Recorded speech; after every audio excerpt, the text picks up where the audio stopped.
우리 한 번 더 따라 하실까요? 믿음으로 심고 거두는 축복과 치유. 심고 거두는 법칙 가운데 무엇을 심느냐가 중요하죠. 믿음으로 심고 거두어지는 축복과 치유에 대해서 함께 말씀을 나누기 원합니다. 우리나라 고전 소설 가운데 춘향전 얘기하기를 참 좋아하는데요. 춘향전의 스토리 가운데 가장 갈등과 위기, 최고의 어떤 갈등과 위기의 고조를 이루는 장면이 있다면 뭐가 있을까요? 항상 낭만적이지만은 않거든요. 아마도 이몽룡이 한양에 가서 과거에 급제하여 큰 벼슬을 가지고 남원 땅으로 내려오기만을 누가 기다릴까요? 춘향이도 기다리고 월매는 얼마나 기다리겠습니까? 월매는 돌아다니면서 우리 사위 이몽룡이 과거에 급제해서 남원에 사또로 오기만 해봐라. 그냥 우리 춘향이는 팔자가 피고 당신들 내가 술 팔고 웃음 판다고 손가락질했지 내가 본때를 보여줄 거라고 아마 그날만 기다리고 있을지 모릅니다. 그런데 이게 웬일입니까? 이몽룡이라고 내려왔는데 무슨 꼴을 하고 왔습니까? 거지 발사계 꼴을 하고 내려왔습니다. 이보시오 장모, 내가 한양에서 과거에 떨어져서 여기를 걸어온들하고 제대로 먹지를 못해 내가 죽게 됐으니 나에게 좀 밥 좀 주시오. 그 꼬라지를 바라보는 월매가 얼마나 기가 막히겠습니까? 쳐 죽이지도 못하고 그냥 한 끼도 제대로 못 먹고 왔다니까 골방에다 놓고 가서 대충 차려주고 먹는 듯 마는 듯 하게 놔두고 어디로 달려갔겠습니까? 옥으로 달려가는 것입니다. 옥중에 지금도 변사또의 수청을 거절하면서 오매불망 이몽룡만 오기를 기다리고 있는 저 어리석은 딸년 저거 이 춘향이 전년 저거 아주 그냥 달려가서 어떻게 됩니까? 아마 죄송하지만 이렇게 시작하겠죠. 야 이년아 꼴도 좋다. 이몽룡 뭐 사또 어림도 없다. 지금 저 방구석에 거지처럼 누워있다. 지금 어쩔 거냐 어쩔 거냐. 내가 너 하나 믿고 팔자 고치려고 그랬는데 어쩌면 좋냐. 지금 당장이라도 변사또에게 수청을 든다고 말하고 그래서 정실 부인을 못하더라도 저 후처라도 들어가서 접시라도 해서 팔자를 고쳐야지 어떻게 되겠냐. 아마도 그 밤에 월매가 춘향이를 얼마나 못살게 굴었든지 제가 저 전주남원에서 춘향이 가극에 대한 가극하는 가운데 몇 장의 사진이 올라왔길래 한번 찾아봤는데 제가 충격적으로 이런 장면이 있더라고요. 첫 번째 사진은 이런 사진인데요. 춘향이가 지금 이 칼을 쓰고 옥속에서 그냥 지금 어둡고 캄캄한 밤을 지나는데 이 각본을 누가 썼는지는 모르겠지만 그 밤에 춘향이가 얼마나 고통스러웠는지 귀신을 보았다 이런 이야기가 나옵니다. 춘향전에 귀신 나타났던 얘기는 내가 못 봤는데 아마 작가가 춘향이가 그 밤에 얼마나 고통스러웠을지를 어떻게 아마 창작하면서 귀신의 존재를 갖다 집어넣은 것 같아요. 사람이 너무 힘들고 어리면 헛것이 보이는데 이 귀신이 나타나서 춘향이를 협박하고 고통하며 너 오늘 밤을 못 남길 거다. 네가 수청을 들지 않으면 너는 죽게 될 것이라고 귀신까지 나타나서 춘향이를 고통스럽게 했다는 것입니다. 아마 마음속에 얼마나 많은 갈등이 있었을까요? 고민이 있었을까요? 눈 딱 감고 내가 차라리 저 변사또의 후처로 가는 게 낫지 않겠나.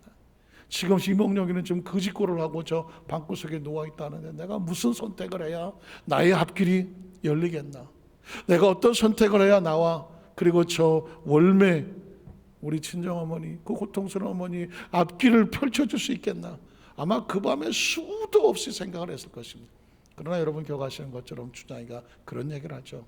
아녀자로 어떻게 주지아비를 섬기겠느냐. 나는 죽어도 그것은 못한다. 그렇게 그 밤을 견뎌내고 나서 두 번째 사진을 보면 이런 장면이 나오죠. 드디어 이몽룡이 여사로 출도를 하고 변사또를 감옥에 놓고 춘향이에게 얼굴을 들락하고 그 얼굴을 보여줄 때 춘향이가 이몽룡을 보고 오열을 하는 장면입니다. 오열을.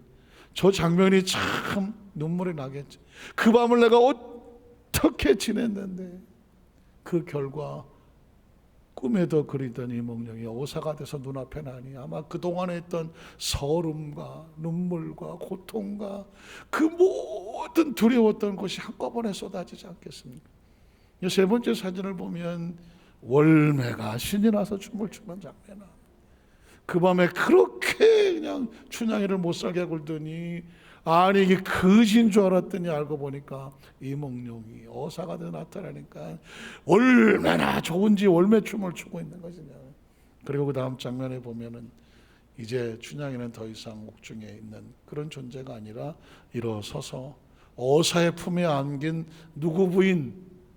어사 부인이 되는 거죠.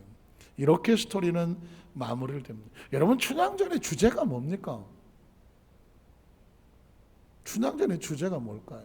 사랑, 절개, 여러 가지 많은 스토리를 주제를 만들 수 있겠지만 그 모든 주제 밑에 베이스멘트에 깔려 있는 것은 뭐냐면 신뢰라고 하는 단어입니다. 신뢰. 그 마지막 순간까지 흔들리는 과정 가운데 신뢰, 상대를 끝까지 믿고 변하지 아니하며 자신의 마음을 포기하지 않는 것을 신뢰라고 말하죠. 신앙적인 용어로 믿음이라고 말하는 것입니다. 믿음이란 뭐냐면 끝까지 상대를 선택하여 혹시 여러 가지 많은 유혹과 두려움과 눈에 보이지 않는 절망과 좌절이 자기를 덮는다고 할지라도 끝까지 그 길을 같이 가주는 걸 뭐라고 말합니까? 신뢰라고 말하고 믿음이라고 말하는 것입니다. 신앙생활 속에 우리에게 믿음을 갖는다고 말할 때 여러분 그 기쁨의 오열과 춤은 하루아침에 이루어지지 않습니다. 어렵고 힘든 난관을 통과하면서 끝까지 신뢰를 잃어버리지 않았을 때 그때 얻어지는 것이죠. 성경 속에 믿음의 선배들이 많습니다. 때로는 믿음이란 약간 추상적으로 들리지 않습니까? 그러나 믿음이라고 하는 것은 뭐라고요? 힘들고 어려운 난관이 있다고 할지라도 끝까지 신뢰하고 그 곁에 같이 가주는 것을 믿음이라고 말한다면 성경 속의 믿음의 선배들은 그냥 하루아침에 믿음의 선배가 된 것이 아닙니다. 어려운 고비와 고난과 어려움을 통과하면서도 끝까지 하나님에 대한 신뢰를 저버리지 않았습니다. 끝까지 힘들고 어려운 유혹이 있고 난관이 있어도 하나님과 끝까지 그 편에 있어줬더니 마침내 그들이 하나님 안에서 아름다운 열매를 맺어지는 것입니다. 노아가 그래서 그를 의인이라고 말하는 것입니다. 아브라함이 그래서 네가 나를 경외하는구나 라고 축복하시는 것이죠. 오늘은 성경 속에서 이 믿음의 열매를 통해서 얻어지는 축복과 치유에 대해서 함께 상고하며 은혜 나누기를 원합니다. 우리는 첫 번째로 믿음으로 심고 축복으로 열매를 맺은 사렙다 과부의 이야기를 한번 살펴보려고 합니다. 과부라는 단어는 참 가슴 아픈 단어입니다. 외롭고 쓸쓸하고 힘든 단어입니다. 그런데 그가 믿음의 과정을 통해서 어떤 축복된 존재가 되는지 한번 살펴보겠습니다. 열왕기상 17장 8절로 9절을 보면 야훼의 말씀이 엘리야에게 임하여 이르시되, 어쩌면 본문을 읽으면서 아니 엘리야의 이야기, 사렙다 과부 이야기, 뻔히 아는 이야기, 수천 번 아니 그 이상도 들었을 만한 이야기. 그러나 여러분 놓치신 것이 있다고 하면 이 스토리의 주제의 스토리는 누가 이끌고 가는 것입니까? 하나님이 끌고 가는 것입니다. 그래서 모든 성경의 출발은 이렇게 시작하죠. 야훼의 말씀이 엘리야에게 임하여 이르시되. 그러면 그 다음에 벌어지는 모든 스토리의 현장의 이야기는 누구의 각본입니까? 하나님의 각본입니다. 하나님을 인정하지 아니하면 나머지 스토리는 각자 마음대로 해석하기 때문에 거기에 절망과 좌절과 낙심이 있는 것입니다. 오늘 성가대 찬양이 절묘하지 않습니까? 무엇으로 갑니다? 믿음으로 갑니다. 무엇이 있더라도 내가 그것을 잘 알지 못하더라도, 상상이 안 되고 계산이 안 되고 내 생각과 경험에 의해서 도무지 이해가 안 되더라도, 그러나 나는 믿음으로 갑니다. 하나님이란 존재는 이해의 대상이 아닌, 계산의 대상이 아니고 상상의 대상이 아니라 신뢰의 대상이잖아요. 그래서 내 상황의 모든 것들을 어떻게 시작하냐면 하나님이 말씀하시되, 이러면 모든 스토리의 각본은 하나님이 운행하시는 것이죠. 지금 여러분과 저의 가지고 있는 모든 문제에 하나님의 존재를 빼버립시다. 그러면 이건 운명이 되고 팔자가 되고 재수가 되고 요행이 되고, 그것에 따라서 울고 웃었다가 아이고 내 팔자 했다가 아이고 재수 좋았다가, 이건 뭐 왔다 갔다 요동을 치는 것입니다. 하나님이란 존재로 출발을 해야 돼. 이 스토리는 하나님이 붙잡고 계시는 것입니다. 하나님의 말씀이 엘리야에게 임하여 이르시되 너는 일어나 시돈에 속한 사르밧으로 가서 거기 머물라. 엘리야의 모든 행적과 발걸음은 하나님의 명령이었습니다. 그곳에 가면 누가 있냐면 과부가 있다. 한 과부가 남편을 일찌감치 잃고 홀로 되어 청산과부가 어린 아들 하나 데리고 어렵게 살아가는 한 과부가 있다. 눈물 나는 이야기. 그러나 이 과부가 사명을 붙잡은 이야기는 달라집니다. 우린 과부를 보고 절망하고 낙심하고 슬퍼하려고 하지만 여러분 기억하십시오. 어떤 절망적인 존재도 사명이 함께하면 이야기는 달라지는 것입니다. 과부에게 명령하여 내게 음식을 주게 하였느냐. 사명이 뭘까요? 하나님의 명령을 받은 사람입니다. 한번 따라하실까요? 하나님의 명령을 받은 사람입니다. 하나님의 명령을 받고 하나님의 직분을 받고 하나님의 말씀을 받은 사람이 사명자라는 것이죠. 사렙다 과부는 우연히 운명과 팔자에 맡겨서 서글프게 홀로 남편 잃고 어린 자식을 키우고 있는 그런 불쌍한 존재가 아닌 것입니다. 그는 하나님의 사명을 붙잡고 사명에 따라 준비하고 있는 사람이라는 것입니다. 기대가 되지 않습니까? 자, 그러면 그 다음 장면 어떻게 될까요? 그 다음 장면 보면 엘리야가 일어나서 사르밧으로 가서 성문에 이를 때에 한 과부를 만납니다. 사명자를 만나는 거죠. 그곳에 나뭇가지를 줍고 있었습니다. 이에 불러 이르되 청하건대 그릇에 물을 좀 가져다가 내가 마시게 하라. 사실상 엘리야가 사렙다 과부에게 요청하는 것은 사람의 명령입니까? 하나님의 명령입니까? 하나님의 명령입니다. 왜냐하면 하나님께서 사렙다 과부에게 너희에게 그 물과 양식을 줘 공개하도록 준비하여 명령했다고 말하고 있습니다. 그러니까 사렙다 과부는 사명을 맡은 사람이고 엘리야는 당연히 사명을 맡은 사람이라 그 사명자 엘리야가 사렙다 과부에게 말하는 것은 하나님의 명령입니다. 여러분 강단에서 말씀이 선포될 때에 그 말씀을 하나님의 명령으로 들으셔야 돼요. 하나님의 말씀으로 들으셔야 돼요. 그래야 하나님 말씀 나에게 역사하지 않겠습니까? 사람의 말로 들으면 뭐 말을 잘하시네. 말씀도 잘하시고 인물도 좋으시고 아멘도 없고 이렇게 사람이 보이면 이게 무슨 능력이 있습니까? 하나님의 말씀입니다. 오늘 내게 말씀하여 주시옵소서. 그 말씀이 내 영을 지배하고 통제하고 다스리고 내 계산을 내려놓고 내 방법을 내려놓고 하나님이 이끄시는 대로 가서 하나님이 원하는 그 축복의 통로가 되게 하여 주시옵소서. 사실 그거 하려고 저와 여러분이 말씀 앞에 서 있는 것이거든요. 그래서 엘리야의 말이 사렙다 과부에게 하나님의 명령으로 돌아가는 것입니다. 자, 그 다음 절에 그랬더니 그가 가지러 갈 때 엘리야가 그를 불러서 물 한 모금 먹이는 것은 가능했던 것 같습니다. 그래서 움직입니다. 그런데 그 다음 절을 보면 그를 불러 이르되 가는 김에 내가 하나 더 부탁할 것이 있는데 뭘 가져오라고 말합니까?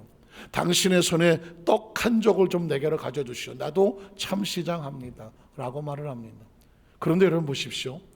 하나님의 명령이 선포되고 사명자라고 할지라도 사명을 바라보느냐 아니면 내 형편을 찾아보느냐에 따라서 대답이 달라집니다. 그 다음 절을 보면 과부가 이런 말을 합니다. 그가 이르되 당신의 하나님 야훼께서 살아계심을 두고 맹세하노니. 지금 이 사렙다 과부는 엘리야가 하나님의 선지자인 사실을 알고 있습니다. 오다 가다 지나가는 나그네가 아닌 것이죠. 하나님의 말씀과 명령까지도 알고 있는 것입니다. 지금 떡을 가져달라는 얘기를 하나님의 명령으로 받고 있는 것입니다. 그러나 이 사람은 지금 자신의 형편을 얘기합니다. 그 다음 절을 보면 이렇게 말하죠. 나는 떡이 없습니다. 때로 저와 여러분이 어떤 말씀을 들었을 때에 그 말씀이 다가오지만 내 현실에 부딪혀지면서 적용하는 데 문제가 다가오죠. 말씀은 알겠어요. 떡도 가져오고 물 가져오는 거 알겠어요. 물은 내가 할 수 있는데 떡은 보니까 이게 쉽지 않아. 계산이 필요해. 그래서 말씀을 들었을 때 이게 사명과 믿음인가 아니면 계산과 형편인가를 따지게 되는 거기서 갈등이 오지 않습니다. 이 사렙다 과부는 이런 고민을 말합니다. 나는 사실 떡이 없습니다.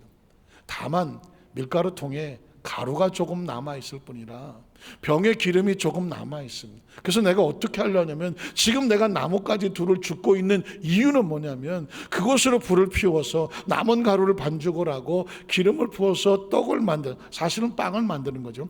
빵을 만들어서 그것을 사실은 자기 혼자 먹겠습니까? 아들의 입에 다 들어가지 않겠습니까? 정말 남편처럼 믿고 키웠던 그 어린 아들에게 마지막 남은 음식을 어느 애미가 자기 입에 집어넣겠습니까? 아들의 입에 넣고 이제는 남은 음식이 없어서 죽으려고 하고 있다는 것입니다. 이렇게 말을 하는 여인의 이 과부의 얘기를 들으면 어떤 생각이 듭니까? 아이고, 그런 줄 몰랐다고. 어쩌면 그렇게 어렵고 힘드냐고. 그 마지막 진짜 벼르기도 낯짝이 있지. 그걸 어떻게 내가 하겠냐고 알았다고. 내가 다른 집에 가보겠다고. 사실 저 같으면 그럴 것 같아요. 어쩌면 이 과부는 엘리야에게 그런 소리를 듣고 싶은 거예요. 우리는 지금 형편이 이러니까 우리는 안 될 것 같다고. 다른 집에 좀 가보시라고. 그 얘기하고 싶어 하는 것 같을 거예요.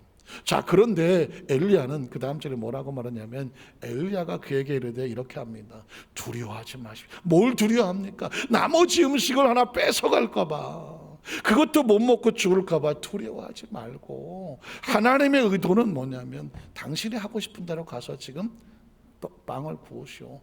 그런데 먼저 반을, 작은 떡을 만들어서 어떻게 합니까? 내 말대로 하려니와 그 다음 절에 보면 먼저 그곳으로 나를 위해서 가져와 주시오. 사실은 하나님의 명령과 사명을 말하는 것이죠. 나를 위해서 작은 떡 한 개를 만들어 가져다 주시오. 그리고 그 남은 것을 가지고 당신과 당신의 아이에게 그 빵을 만들어 먹으시오. 사실은 그 조금 남은 걸 반을 잘라 나에게 가져오라는 거예요. 나머지 반을 가지고 먹으라는 것입니다. 도대체 이게 무슨 신법입니까? 그런데 그 다음 절에 보면 이런 약속의 말씀이 나옵니다. 이스라엘의 하나님 야훼의 말씀입니다. 사실상 엘리야는 사렙다 과부에게 매정한 요구를 하고 있는 것처럼 보이지만 엘리야도 자신의 의도가 아닙니다. 하나님의 명령이었습니다. 그것을 감수하고 감동하고 순종할 수 있을지 없을지는 이제 사렙다 과부의 선택에 담겨져 있는 것입니다. 때로 하나님께서 우리에게 어떤 거대한 축복을 앞두고 사명과 어떤 요구를 할 때는 차디차고 냉철해 보일 수도 있습니다. 자, 이제 선택은 사렙다 과부에게 남았습니다. 이스라엘 하나님 야훼의 말씀에 나 야훼가 비를 지면에 내리는 날까지, 그것이 30일이 될지 3달이 될지 3년 6개월이 될지 그 이상이 될지는 내가 모르겠지만 어쨌든 비가 다시 내려와서 생활이 정상화되는 날 그 순간까지 통의 가루가 떨어지지 아니할 것이다. 병의 기름이 없어지지 아니하리라고 말씀하셨습니다. 이 말을 가만히 보면 그동안 이 과부의 집에 밀가루통에 가루는 누가 채운 겁니까? 하나님이 채우는 것입니다. 조금 더 인생을 점점 살아가다 보면, 야, 우리가 어떻게 살아왔어? 어떻게 살아왔냐고.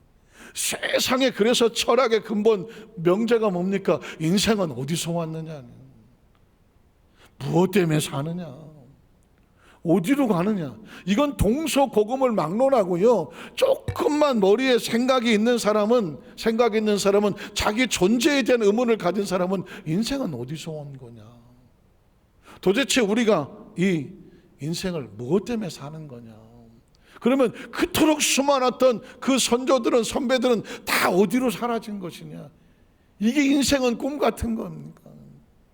이게 가장 중요한 명제거든요. 그런데 이건 죽었다 깨어나도 인간은 모르는 것입니다. 인간은 모르는 것입니다. 이 존재 자체는 이 3차원 바깥에, 인간 바깥에, 저 우주 바깥에 나가서 우주를 내려다 봐야 인간이 보이는 거거든. 우주 바깥에서 존재할 수 있는 것은 하나님밖에 없어요. 창조주밖에 없습니다. 아니, 창조주를 부인할 수가 없잖아요. 존재하니까, 존재하는 건 창조주가 있는 거예요. 여기 있는 존재는 이거 우연히 생겼다고 어떤 누가 말하겠습니까? 이건 저도 올 때부터 있었던 건데, 이거 어디서 온 거예요? 이거 누가 만들어서 사서 갖다 놓은 겁니다. 저와 여러분, 내가 도대체 어디서 왔느냐? 누가 만들어서 지구에다 갖다 집어넣은 것을. 확실하십니까? 나는 딴 데서 왔는데요, 혹시 그러시나요? 그건 아주 누구도 피할 수 없고요, IQ 480을 넘나들어도 누구도 이 명제에서 아니라고 부인하시는 사람은 없는 겁니다. 그러니까 존재하는 것은 누군가가 창조했고, 존재한다는 건 누군가가 공급을 했고, 존재한다는 것은 누군가가 지금 부여잡고, 존재한다는 건 누구가 허락을 했고, 그가 허락하지 않으면 죄송한 이야기지만 존재는 사라지는 것입니다.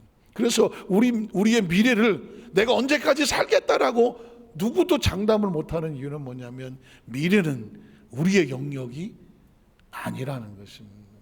이걸 깨닫는 것이 지혜와 명철인 것이냐. 그러니까 지금 사렙다 과부에게 요거 남은 거 먹고 죽으려고 그래요 라는 사람에게 그것조차도 공급이 어디서 왔느냐를 새롭게 인식을 시키는 거죠. 공급이 하나님으로 왔다고 하면 비어진 통을 채우는 것은 하나님의 영역입니다. 병의 기름을 채우는 것은 하나님의 영역입니다. 자, 그래서 그 다음 절에 보면 이 사렙다 과부가 어떻게 선택을 합니까? 그가 가서 엘리야의 말대로 하였더니.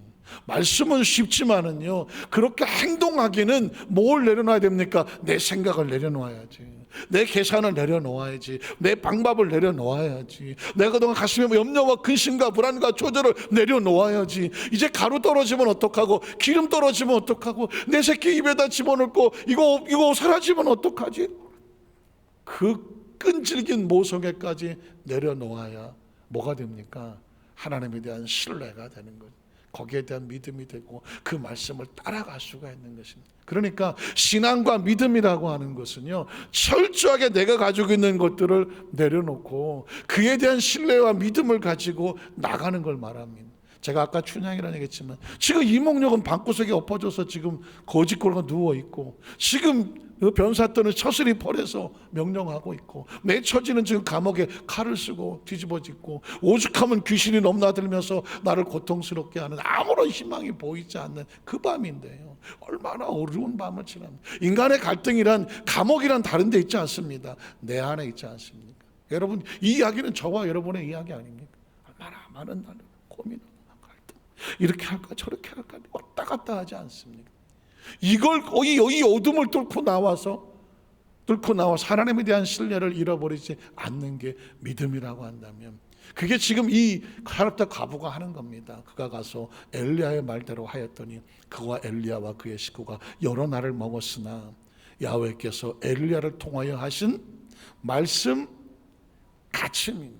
이 스토리의 주제의 핵심 키워드는 말씀 가치입니다. 말씀대로입니다. 무엇일까요? 하나님의 말씀은 원칙입니다. 하나님의 말씀은 법칙입니다. 여러분, 신앙생활하면서 꼭 기억하실 것은 하나님의 말씀은 원리와 법칙이에요.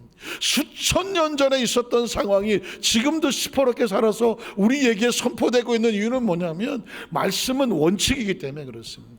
그 2000년 전에 예수 우리의 십자가에 통해서 우리한테 말씀한 것이 지금도 우리에게 하나님의 말씀이라고 선포되는 이유는 뭐냐? 말씀은 원칙이고 법칙이요. 원칙과 법칙이 감사한 건 뭐냐? 누구에게나 똑같이 적용될 수 있는 기회가 있고 가능성이 있기 때문에 그렇습니다. 우리가 예전에 속담을 누가 만들었지 모르지만 발 없는 말이 천리를 간다, 수천 년 전 만든 말 아니겠습니까? 그런데 불구하고 그닥 구닥다리야, 누가 그 말을 믿어? 그런 사람 아무도 없습니다. 지금은 천리가 아니라요, 발 없는 말이 지구를 수천 번도 뒤덮습니다. 턱 트면 다 온가지 소식이 다 올라오지 않습니까? 반말은 쥐가 듣고 남말은 새가 듣는. 여러분, 지금은 새가 아니라 어디서 CCTV고 어디서 도청을 하고 어디서 누가 지금 나를 어떻게 도용할지는 아무도 모르는 것입니다. 속담이라고 하는 것은 망고불변의 진리와 같아서 여전히 우리에게 효력이 있지 않습니까? 하나님의 말씀은 추상적이지 않습니다. 법칙과 원리입니다. 이걸 조금만 깨달으면 나에게도 기회가 있는 것이다, 나에게도 가능성이 있는 것이다. 말씀의 원칙대로 살아가면 말씀대로 된다. 한번 따라 하시겠어요? 말씀대로, 말씀같이.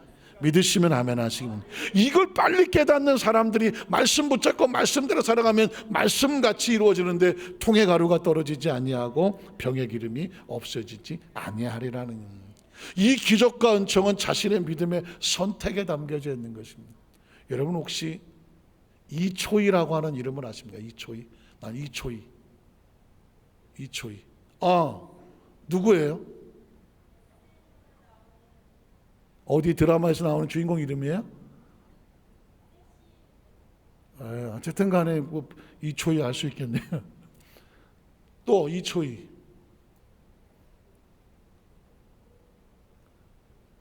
제가 마스크에서 잘 안 들리긴 하는데 하여튼 간에 아시는 분이 있는 것 같아요. 이초희라는 이름은 여의도 순복음교회 또는 순복음교회 산하 형제 또 형제교회 지교회 지성전 포함해서 기억하셔야 될 이름 중에 하나인데요. 이초희라는 이름은 뭐냐면 여의도 순복음교회 1호 성도예요. 1호. 1958년도에 정인교 목사님께서 저 대저동에 군용 천막을 쳐놓고 개척을 하고 처음 전도해서 그 천막교회에 나오신 1호 성도 이름이 뭐냐? 이초희. 그 개척을 해놓으시고 조 목사님께서 그 동네 대정 지역을 전도를 하러 가다가 한 집에 갔더니 막 애가 울고 남편은 막 고래고래 대낮부터 저 소리를 지르고 그리고 그 부인은 애를 안고 그 거기를 전도하러 갔습니다. 예수 믿고 구원 받으세요. 안 믿으면 지옥 갑니다. 그랬더니 그 이초희라는 여사께서 지옥이요? 여가 지옥입니다. 여가 지옥인데 어디가 지옥이 또 있습니까? 예수가 뭐고 나 필요 없습니다. 가만히 보니까 애는 아파서 울고 이초희 여사는 얼굴이 팅팅 부어서 있고 그 남편은 막 대낮부터 나갔다 소리 술삭소리 찌르고 진짜 지옥이더라는 것입니다. 그래서 조 목사님이 그땐 전도사님 되니까 다시 그 천막 교회에 와서 엎드려 우는 거예요. 하나님, 예수 믿고 천국 가야 하고 예수 안 믿으면 지옥인데 여가 지옥이라는데 어찌하면 좋습니까? 그래서 성경을 다시 읽었습니다. 복음서를 다시 읽다가 보니까 예수님은 가시는 곳곳마다 죄인은 용서해 주시고 병든 자는 고쳐주시고 굶주린 자는 채우시고 귀신 들린 자는 쫓아주시고 그리고 나서 나중에 천국에 대한 소망을 주시는 거예요. 그래서 다시 준비하고 가서 예수 믿으면 남편이 낫습니다. 조금 눈빛이 돌아오더랍니다. 예수 믿고 아이도 낳고 병도 고쳐주고 예수 믿으면 축복도 받습니다. 그러니까는 그 조금 관심을 갖더랍니다. 정말 내가 예수 믿으면 우리 남편이 정말 술 끊고 정말 복을 받습니까? 받는다니까요. 우리 아이가 병이 낫습니까? 나요. 우리도 정말 잘 살 수 있습니까? 살 수 있다니까요. 그래갖고 이초희 성도를 이제 교회 전도해서 주일날 모시고 오는 겁니다. 네, 와 보니 뭐 남의 집 깨밭에다가 분용 텐트를 쳐놓고 다 찢어지고 그날따라 비가 와서 뭐 깔아놓은 그 가만 위에는 뭐 맹꽁이 개구리도 난리를 치고 앉아서 그 이초희 여사가 와서 보고 앙천대소 하늘을 쳐다보면서 그냥 배를 잡고 웃었다는 건데 아이고 지난해나 거지꼴은 마찬가지고 말이야. 아니 예수 믿으면 축복받아서 와더니 뭐 전도사도 거지고 나도 거지다고 막. 그래 전사 조 목사님께서 맞다고 내 팔자도 지금 거지 팔자라고. 그러나 성경이 하나님 말씀에 예수 믿는 백성 하나님 축복하신다고 했으니 같이 한번 기도해보자. 그 소망을 가지고 그 가만히 댁에 성전에서 기도로 예배를 드리던 그 이초희 여사께서 은혜를 받았어. 기도하다 은혜를 받았어. 본인의 마음에 천국이 임하고 기도하다가 아이가 낳고 그리고 정말 얼마 지나지 않아서 남편이 술을 점점 줄여 끌기 시작을 하고 남편도 예수를 믿고 하나님 앞에 나오고 술 끊고 신앙생활 제대로 하다가 보니까 뭐가 되냐 몸도 좀 건강해지기 시작하고 그래서 일거리도 생기고 돈도 좀 벌어오고 그러다가 어느 날을 보니까 쌀을 한 가마니 그 집안에 10년 전에 한번 사왔던 쌀 한 가마니가 쌀 한 가마니 남편이 이고 왔더랍니다. 얼마나 좋았겠어. 그런데 문제는 그날 밤에 벌어졌어. 쌀 한 가마니를 놓고 이초희 여사께서 쌀을 퍼담았다가 도로 주워 담았다가 퍼담았다가 도로 주워 담았다가 뭐 하는 것 같아요? 아이고 우리 조 전사님이 11절 드리라고 했는데 쌀 한 가마니 가져와서 11절 풀라고 퍼보니까 너무 많아. 이거면 우리 집 식구들 진짜 얼마를 먹을지도 몰라. 그동안 진짜 죽도 못 써 먹었는데 이걸 어쩌면 좋나 그래. 밤새 이리 펐다 저리 펐다 이리 저리 펐다. 밤을 한잠도 못 좀 안 되겠다 싶어갖고 그냥 그거를 그 10분의 1을 보따리를 싸갖고 들고 오다가 또 논바닥에 나자빠져갖고 그냥 다 쏟고 그걸 다 울며 또 주워 담고 그래 갖고 겨우 와갖고 전사님 앞에 조목사 앞에 내려놓고 울더랍니다. 어쩌자고 하나님은 11조를 달락하는겨. 이거 하면 우리 식구들 정말 얼마를 먹는데 내 밤새도록 뻗다 다시 뻗다 논자박에 뒤집어져 갖고 막 내도 모르겠다고 막 울더랍니다. 아이고, 전사님께서 보니까 흑하고 막 씻어내며 사는 말이 11조는요 믿음의 종자씨앗입니다. 종자씨앗. 여러분, 시골에 농사하는 사람은 아무리 배고파도 절대 종자씨앗은 안 먹잖아요. 종자씨앗을 삶아 먹으면 내년에 농사가 됩니까 안 됩니까? 농사가 안 되잖아. 그러니까는 그분에게 그렇게 울고 힘들고 어려운 고비를 넘고 가져온 이것이 종자씨앗이 돼서 하나님께서 축복을 하실 테니까 우리가 믿음으로 나아가 보자고.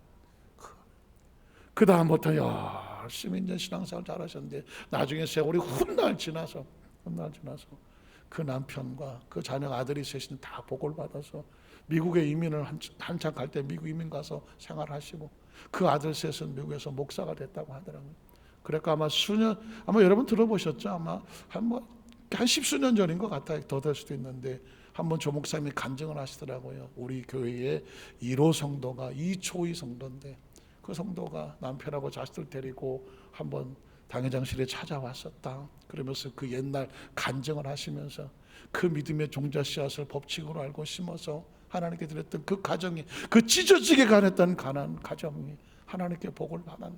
그 복의 원인이 뭐냐? 믿음의 종자씨앗이다. 종자씨앗이란 다른 말로 말하면 법칙이죠. 농사 짓는 사람은요 법칙을 압니다. 때를 압니다. 심어야 거두고요, 심은 만큼 거두고요, 심은 것을 거두고요. 그렇기 때문에 농사 짓는 사람은 그냥 무시막지하게 해서 농사 짓지 않습니다. 정확하게 머리에 원리 원칙을 가지고 정확하게 씨를 뿌리는 것이죠. 그래야 가을에 풍년 때 정확한 열매 소득을 얻을 수 있습니다. 그래서 믿음의 이 심고 거두는 첫 번째 축복은 뭐냐면 하나님이 주시는 물질의 축복인 것입니다. 한 가지만 더 시작하면 믿음으로 심고 치료를 거두는 나만장. 믿음에는요 치료의 축복이 있습니다. 열왕기하 5장 1절로 3절에 보면 이제 나만 장군의 스토리가 출발을 합니다. 아람 왕의 군대 장관 나만은 그의 주인 앞에서 크고 존귀한 자더라. 수리아라고 하는 나라는 이스라엘보다 아주 큰 나라거든요. 큰 나라의 넘버 2, 세컨드 플레이스 군대 장관입니다. 왕도 함부로 할 수 없는 존귀한 자니 그 다음 절을 보면 이런 야훼께서 전에 그에게 아람을 구원하게 하셨습니다. 참 신기하지 않습니까? 수리아의 군대 장관인데 그를 쓰시려고 하나님이 이 나만을 높여놓고 하나님이 쓰셨다는 거죠. 그는 큰 용사인데 안타깝지만 그 속에 나병, 문둥병을 앓고 있었습니다. 여러분, 상황이 중요하지 않습니다. 하나님의 계획이 중요합니다. 심지어 문둥병자라고 할지라도 그 문둥병으로 인하여 이 나만 장군이 나중에 수리아에 하나님의 존재를 드러낼 수 있는 통로가 되기 위해서 움직이고 있는 것이 보이지 않습니까?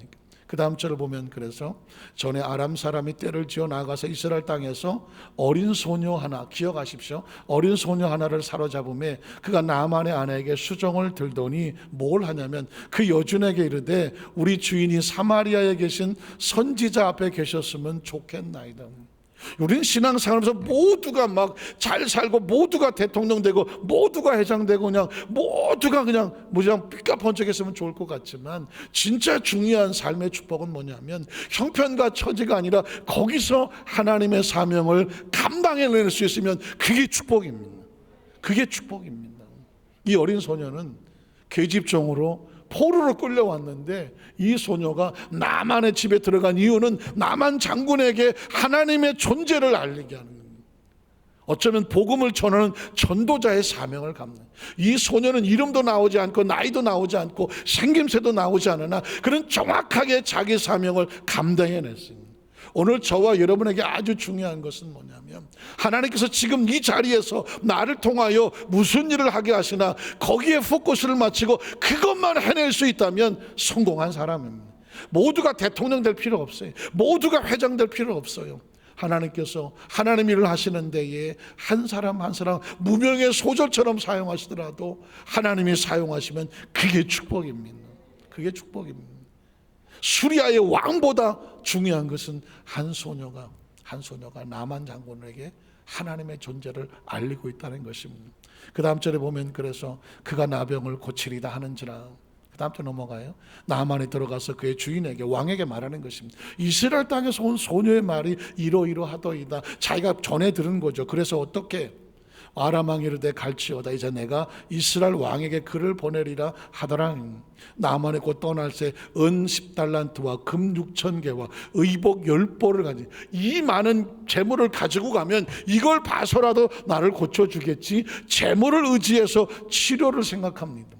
자, 그 다음 절을 가면 이스라엘 왕에게 그 글을 전하니 일렀으되 내가 내 신하 나만을 당신에게 보내오니 이 글이 당신에게 이르거든 당신은 그의 나병을 고쳐주소서 하였더라. 자, 이스라엘 왕의 반응이 나옵니다. 그 글을 읽고 자기 옷을 찢으며 이르되 내가 사람을 죽이고 살리는 하나님이냐.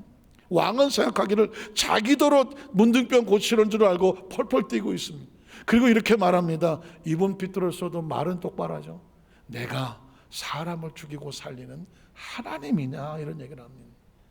난 못한다 그 얘기죠. 여기서 돈으로도 병을 고치는 것이 아니라 왕의 지위로도 고치는 것이 아니라는 것을 깔고 있습니다. 도대체 뭘로 고칩니까? 그 다음 절에 보니까 그가 어찌하여 사람을 내게로 보내 그의 나병을 고치라고 하느냐. 너희는 깊이 생각하고 저 왕이 지금 고칠 수 없는 나병환을 내게 보내서 내가 못 고치면 나와 시비하여 이 나라를 쳐들어올 수 있는 빌미를 만들려고 하는구나라고 오히려 이스라엘 왕은 오해를 하고 있습니다. 하나님의 뜻을 모르면 오해하기 딱 좋은 것이죠. 그 다음 절 보면 또 그래서 하나님의 사람 엘리사가 이스라엘 왕이 자기 옷을 찢었다 함을 듣고 왕에게 보내 이르되 왕이 어찌하여 옷을 찢었나이까 그 사람을 내게로 오게 하소서. 엘리사는 알았습니다. 이건 하나님이 보내신 것이구나. 하나님의 계획이 있구나. 제가 서두에 말씀을 드렸습니다. 어떤 상황이든지 하나님으로 푸십시오. 어떤 상황이든지 이스라엘 왕은 하나님의 존재를 잃어버리니까 오해하고 펄펄 뛰고 난리를 치고 죽는다고 옷을 찢고 막 별을 짓을 다 합니다. 여러분 어떤 상황에 하나님이 없으면 죽고 싶지 않습니까? 하나님이 없으면요 문제가 너무 힘들고 어려우면 죽고 싶어요. 이걸 내가 어떻게 감당해? 막 낙심하고 좌절하고 별짓을 다 합니다. 그런데 이 스토리 속에서 외치고 있는 것은 뭐냐면 어떤 상황이라도 하나님으로 풀어라는 겁니다. 제가 아까 성가대 찬양을 얘기했지만 핵심이 그렇습니다. 믿음으로 나갑니다. 이게 왜? 계산이 안 되니까, 내 생각으로 안 되니까, 내 방법으로 안 되니까, 모르겠으니까, 이해가 안 되니까. 그래서 어떻게? 뭐로 나갈 수밖에 없죠? 믿음으로 나갑니다. 믿음으로 나간다는 게 뭘까요? 하나님의 계획을 기대하고 나갑니다. 지금 엘리사는 그래서 그 사람을 내게로 오게 하소서. 그가 이스라엘 중에 선지자가 있는, 선지자는 뭐 하는 사람입니까? 하나님이 선택하여 세워서 하나님의 일을 하게 하는 사람이죠. 그러니까 선지자가 있는 줄 알게 한다는 게 뭐냐면 하나님이 있는 줄 알게 하겠다는 것입니다. 사실 저와 여러분이 이 땅에 삶을 사는 목적은 뭔지 아십니까? 나로 인하여 내게 역사하시는 하나님의 계신 줄 당신들에게 알게 하기 원합니다. 이게 저와 여러분의 목적이에요. 내가 만약 장수해야 된다면, 내가 건강해야 된다면, 내가 잘 돼야 된다면, 우리의 자녀들이 앞으로 삶을 살아가는데 그들의 꿈을 펼쳐나가기를 원한다면 목적이 뭐냐? 그로 인하여 하나님의 존재가 있음을 세상에 알게 하여 주시옵소서. 그게 목적입니다. 자, 그래서 알게, 그 다음 절을 보면 나만 이의 말들과 병거들을 거느리고 이르러 엘리사의 집문 앞에 서니 엘리사가 사자를 그에게 보내어 이르되, 엘리사의 방법입니다. 너는 가서 요단강에 몸을 7번 씻으라. 내 살이 회복되어 깨끗하리라 하는지라. 요 이야기만 보면 얼마나 큰 축복의 복음인지 모릅니다. 당신은 가서 요단강에 가서 몸 7번 씻으시오. 그러면 깨끗하게 날 것입니다. 얼마나 할렐루야예요. 그런데 여러분, 하나님의 말씀이 아무리 강단에 선포가 되더라도 모든 사람이 아멘하지는 않아요. 왜 그런지 아십니까? 그 다음 절에 나옵니다. 나만의 이야기를 듣고 화가 납니다. 하나님의 종이 말씀을 선포했는데 어떤 사람은 화를 냅니다. 분노하여 물러가며 이르되 내 생각에는 이러거든요. 내 생각에는 그가 기대했던 내용이 있습니다. 하나님의 종이 나한테 이렇게 말할 거라고 나를 이렇게 대우할 거라고 말했습니다. 내 생각에는 그가 내게로 나와서 어떻게? 나를 예우하고, 그리고 하나님의 이름을 부르며 뭔가 화려한 예식을 하며 의식을 하며 그의 손을 그 문득병원에 손을 넣어서 흔들어서 뭔가 특별한 의식을 통해서 나를 고칠 줄 알았다는 것입니다. 뭔가 전력을 당하여서 자신에게 마음과 정성과 의식을 쏟아서 그렇게 고칠 줄 알았는데 얼굴 한번 코빼기도 보이지 않고 집에서 기르는 종인지 어쨌든 뭐 하나 보내갖고 저기 가서 7번 씻으시면 난대요. 그리고 가버립니다. 날 왜 이렇게밖에 대우를 못해? 내가 이렇게 취급당할 사람이야?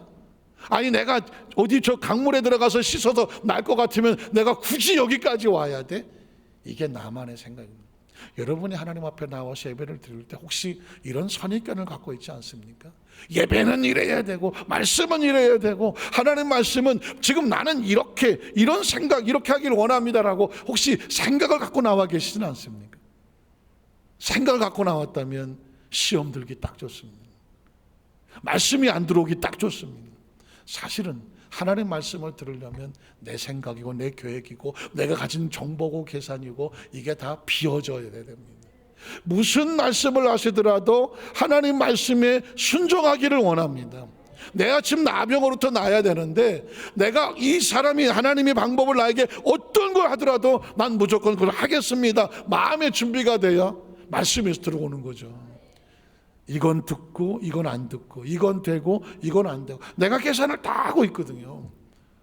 다 하고 있거든요. 거기다 듣고 하나님께서 주는 말씀이 내 생각에 맞으면 아멘이지만 난 그거 할 생각이 전혀 없어. 근데 거기다 대고 그걸 하라고 해. 그러면 아멘을 하겠습니까? 아멘을 안 하죠. 그날 은혜 받겠습니까? 못 받겠습니까? 은혜는커녕 몇이냐지. 여러분 보십시오. 하나님의 말씀은 백지로 받아야 됩니다. 이렇게 말씀하실 때는 분명한 이유가 있을 거라고 생각하고 그 말씀이 하나님의 말씀이 주인이 돼야 됩니다. 나만은 지금 자기 생각과 맞지 않으니까 그 다음 절 뭐 하려고 한지 아십니까? 다메섹강 아바나와 바르바른 내 생각입니다. 이스라엘 모든 강물보다 나은데 물에 들어가서 날 것 같으면 굳이 내가 여기 와서 그 요단강에 들어갈 이유가 뭐가 있어? 우리 동네 더 좋은 물이 있는데 라고 말하고 있습니다. 역시 말하는 겁니다. 하나님의 치료는 왕도 아니고 재물도 아니고 강물도 아닙니다. 하나님께서 원하시는 건 뭔지 아십니까? 그 다음 절 보면 뭐라고 합니까? 그의 종들이 나와서 말하되 내 아버지요 선지자가 하나님이 말씀으로 당신에게 큰 일을 행하 이거보다 더 큰 일을 행하라고 말하였다면 행하지 않겠습니까? 하물며 당신에게 이르기를 씻어서 깨끗하게 하라고 하는데 그걸 못합니까? 상당히 지혜로운 행위죠. 만에 하나 그 아까 가져온 그 재물이 한 10억쯤 된다고 치십시다. 자, 내가 10억이나 되는 돈을 가져와서 내 나병을 고쳐주시오라고 내려놓는다는 것입니다. 그러면 적어도 내가 이 정도를 했으면 나를 예우하는 것이 고치려면 그 뭔가 진력을 쏟는 그렇게 대우를 해줘야지. 아니면 이게 부족하면 더 달라고 하던가 뭐 이렇게 나와야지. 아니 나를 이렇게 취급하느냐라고 하는 자존심을 말하지만 오늘 종은 뭐라고 말하냐면 아니 아버지 자기 주인을 말하는 주인이시여. 아니 우리가 10억도 드리려고 갖고 나왔는데 만약에 저 사람이 20억을 내놓으라 그러면 문득병 고치는데 그거 안 하겠습니까? 하실 거 아닙니까?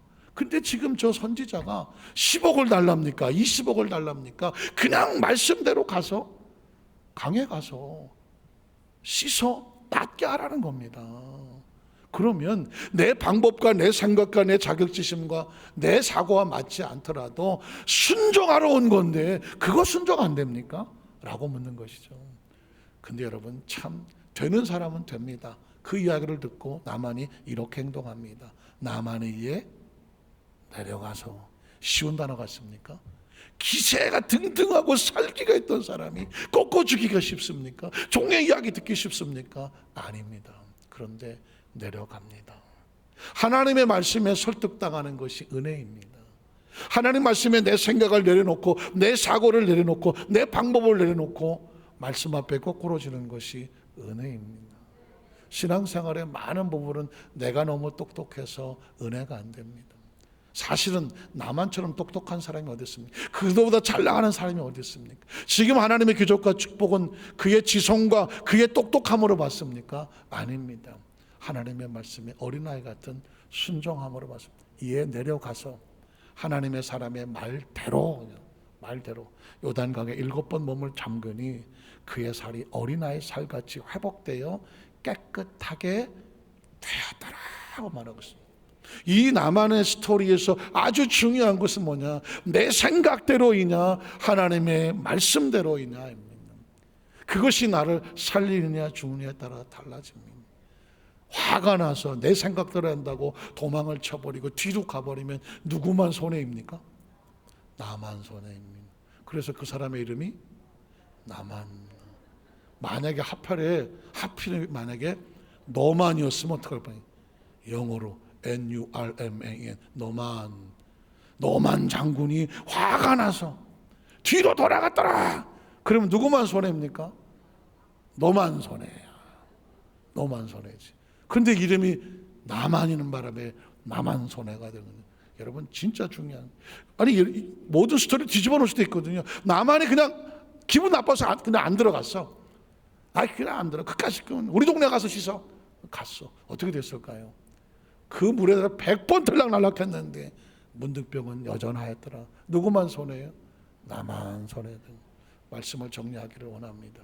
우린 평생 신앙생활 합니다. 신앙에 대한 믿음에 대한 정확한 이 데피니션이라고 하는 정의를 알지 못하면 신앙생활을 추상적으로 하게 됩니다.